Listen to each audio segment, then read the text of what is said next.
tickle, tickle fun. Come on, let's go, come on, let's go, it's time to read. Come on, let's go. 2 and 2 is peace for me and you. Peace, come on, let's go, come on, let's go, it's time to read. Come on, let's go. 3 and 3, our cat's all whiskery. Meow, come on, let's go, come on, let's go, it's time to read. Come on, let's go. 4 and 4, our spider's on the floor. Yeah, come on, let's go, come on, let's go, it's time to read. Come on, let's go. 5 and 5, and sound for reading time. Hi everyone, it's Benjamin, and today I am going to read Sparky. I wanted a pet. A bird, or a bunny, or a trained seal. My mother said no to the bird, no to the bunny, no, no, no to the trained seal. I asked her every day for a month until she finally said, "You can have any pet you want as long as it doesn't need to be walked or bathed or fed."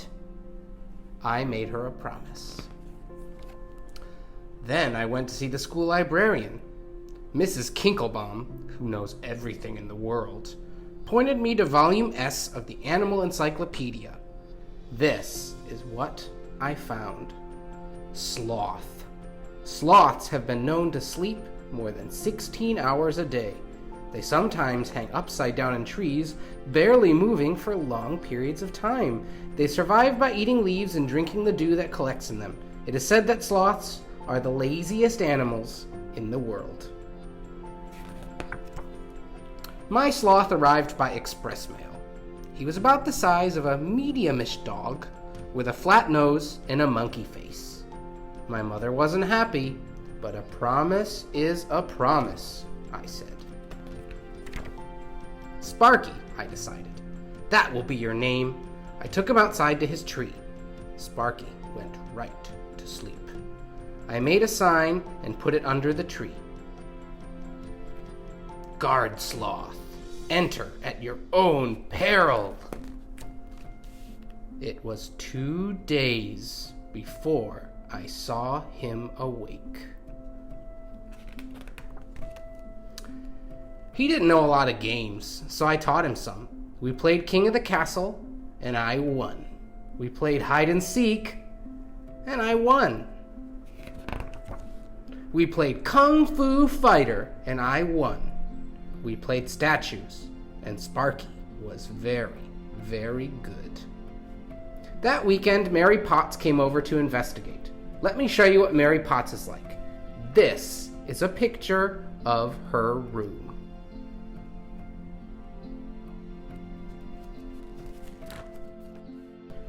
Before she even took off her coat, Mary said, "Let me see your new pet."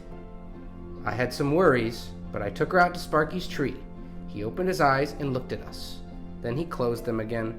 I rubbed his tummy, but it was too late. We stood there for a while, watching him sleep, his fur ruffled gently in the breeze. "I feel sorry for you," Mary said. "My cat can dance on her hind legs, and my parrot knows 20 words, including God and ice cream." "Sparky knows tricks too," I told her, but she didn't believe me.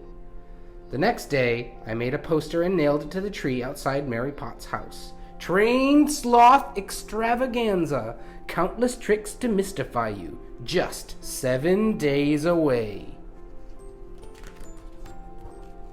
All week we trained in secret. Sometimes Sparky slept through practice and I had to poke him awake. Sometimes he forgot what he was doing and we had to start again. Sometimes he took so long to fetch that I went inside and had tea while I waited. I was starting to think the poster had been a mistake, but a promise is a promise. On the day of the Trained Sloth Extravaganza, my mother set up chairs. 3 people came to see Sparky perform. My mother, Mary Potts, and Miss Edwin, the lollipop lady. Mrs. Edwin approved of Sparky because he never ran in the street. "Do I look like a ringmaster?" I asked my mother. "You look very interesting," she told me. I put a little glitter on Sparky just before the curtain went up. I kept wishing I had written 2 tricks on the poster instead of countless tricks. Play dead, Sparky, I said, and he did. Roll over, I said, and he didn't. Speak, I commanded. We all waited and waited. Speak, I said. Sparky looked at me. The only thing you could hear was the wind in the trees. He has a very pretty coat, doesn't he?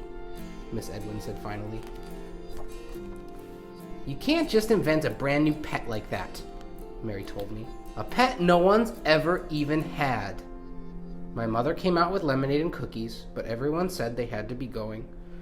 Sparky and I watched them. Then my mother made me put the chairs away. Afterward, I gave Sparky a cookie, but he ate it so slowly that I took it back again. It was getting dark. I looked at him, and he looked at me. You could hear dogs barking. I reached over and tagged him on his claw.